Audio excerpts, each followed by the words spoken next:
From the private halls of the Sanhedrin to the homes of the Pharisees and Sadducees, discussions rose as to how the Nazarene might best be seized and held as prisoner, and by what means his seizure might be classed as legal by the Roman overlords. Jesus himself was ready for the issue to be joined. Surrounded by followers, now more fervent and more numerous than ever, he taught them in the temple itself, and his disciples stood beside him.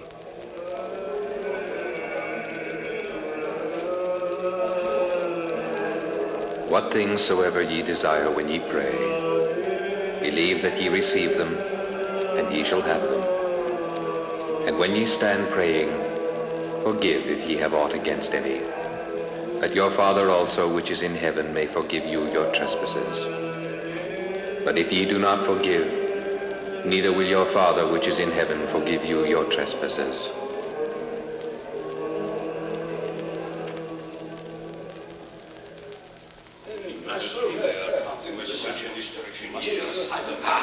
There he is, that Nazarene, beneath those columns over there. And his disciples with him. And see the multitudes about him, bigger than ever now, listening to these heresies right in the sacred porches. Master, it is the chief priests who approach thee now. And some of the elders of the people. Here is one of the rulers of the Jews who hath stepped through the crowd to speak to thee. By what authority dost thou these things? And who gave thee this authority? I also will ask you one thing, which if ye tell me, I in likewise will tell you by what authority I do these things. The baptism of John, whence was it? From heaven or of men? Or of men? Well, if we shall say from heaven, he will say unto us, why did not ye then believe him? What if we shall say of men? We fear the people, for all hold John as a prophet. We cannot tell. Neither tell I you by what authority I do these things. But what think ye? A certain man had 2 sons, and he came to the first and said, Son, go work today in my vineyard. He answered and said, I will not. But afterward he repented and went. And he came to the second and said likewise. And he answered and said, I go, sir, and went not. Whether of them twain did the will of his father? The first. Yea, the first. Verily I say unto you, that the publicans and the harlots go into the kingdom of God before you. For John came unto you in the way of righteousness, and ye believed him not. But the publicans and the harlots believed him. And ye, when ye had seen it, repented not afterward, that ye might believe him. Certainly thou shouldst know what do the publicans and harlots, since thou dost consort with them. What knowest thou concerning this kingdom of God, of which thou speakest? There was a certain householder, which planted a vineyard, and hedged it round about, and digged a winepress in it, and built a tower, and let it out to husbandmen, and went into a far country. And when the time of the fruit drew near, he sent his servants to the husbandmen, that they might receive the fruits of it. And the husbandman took his servants, and beat one, and killed another, and stoned another. Again he sent other servants, more than the first, and they did unto them likewise. But last of all he sent unto them his son, saying, They will reverence my son. But when the husbandmen saw the son, they said among themselves, This is the heir. Come, let us kill him, and let us seize on his inheritance. And they caught him, and cast him out of the vineyard, and slew him. When the Lord therefore of the vineyard cometh, what will he do unto those husbandmen? He will mercilessly destroy those wicked men. And he will let out his vineyard to other husbandmen, which shall render him the fruits in their seasons. Did ye never read in the scriptures, the stone which the builders rejected, the same is become the head of the corner? This is the Lord's doing, and it is marvelous in our eyes. Therefore I say unto you, the kingdom of God shall be taken from you, and given to a nation bringing forth the fruits thereof. And whosoever shall fall on this stone shall be broken, but on whomsoever it shall fall, it will grind him to powder.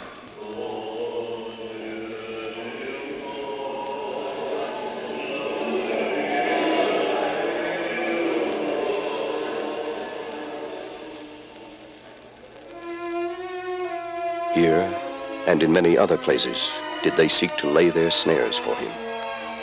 Sometimes they came upon him in more quiet places, in the temple halls. How can we lay hands on him? It is better to say not, yet we can send forth spies to watch him.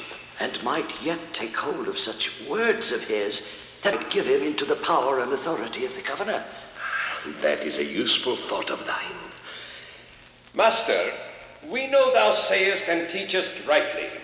Is it lawful for us to give tribute unto Caesar, or no? Why tempt ye me?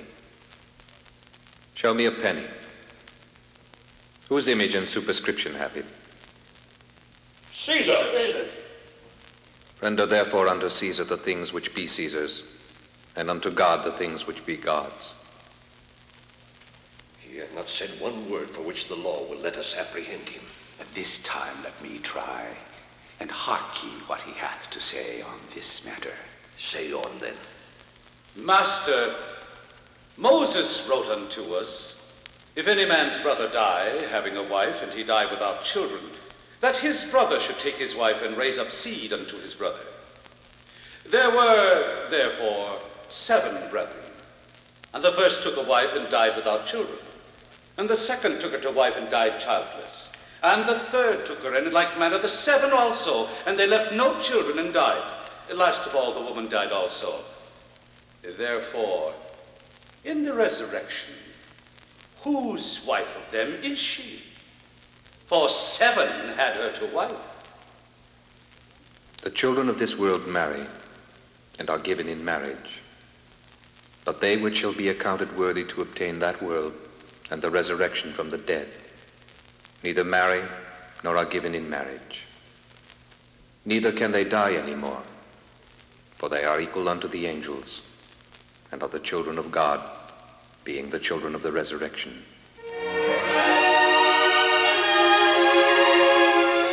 Now that the dead are raised, even Moses showed at the bush when he calleth the Lord the God of Abraham, and the God of Isaac, and the God of Jacob.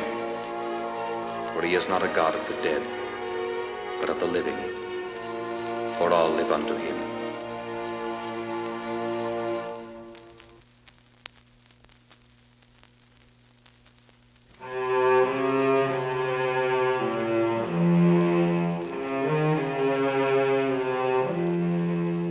The attempt to seize Jesus in the temple had failed.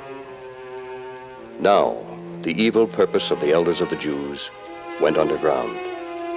Sharp eyes were set to watch with greater vigilance. Sharp ears were set to listen more acutely. And a watchful calm set now upon the Master and his disciples.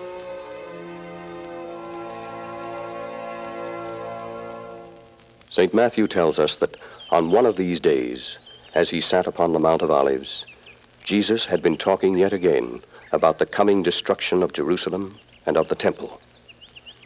And his disciples came unto him privately, saying, Tell us, when shall these things be, Master? What shall be the sign of thy coming, and of the end of the world? Take heed that no man deceive you. For many shall come in my name, saying, I am Christ, and shall deceive many. And ye shall hear of wars and rumors of wars. See that ye be not troubled, for all these things must come to pass, but the end is not yet. For nation shall rise up against nation, and kingdom against kingdom. And there shall be famines and pestilences, and earthquakes in divers places. Then shall they deliver you up to be afflicted, and shall kill you, and ye shall be hated of all nations for my name's sake. And many false prophets shall rise, and shall deceive many. And because iniquity shall abound, the love of many shall wax cold. But he that shall endure unto the end, the same shall be saved. Martha made a supper in her house for the Master. And Lazarus, so recently raised from the dead, now sat at table with his Lord, as did some of the disciples. Among those disciples was Judas Iscariot. It was not just their voices that held me, Brother John, as they flung their garments in his path. It was a look about their faces. It almost seemed as if their eyes caught some of the light in his eyes as they looked upon him. Thou sayest well, Brother Peter. And there be now so many of them that of a surety the Jews would never dare. Hush, Andrew. It is better not to speak of this. Martha would make tonight a feast night for the Lord. Pray, let us keep it so. How much at peace he is, despite so many rumors we have heard. But hold a moment. What is it now that Mary doth for him? Either her eyes are full of unnamed pity as she standeth there, or else she doth begin to weep, I think. It is a box of precious ointment that she has. See, she has broken it upon his hair. I smell the scent of it. It fills this room. But why dost thou get to thy feet, Brother Judas? Why was not this ointment sold for 300 pence and given to the poor? Let her alone. Against the day of my burying hath she kept this. For the poor ye have always with you, but me ye have not always. Verily I say unto you, wheresoever this gospel shall be preached throughout the whole world, this also that she hath done shall be spoken of for a memorial of her.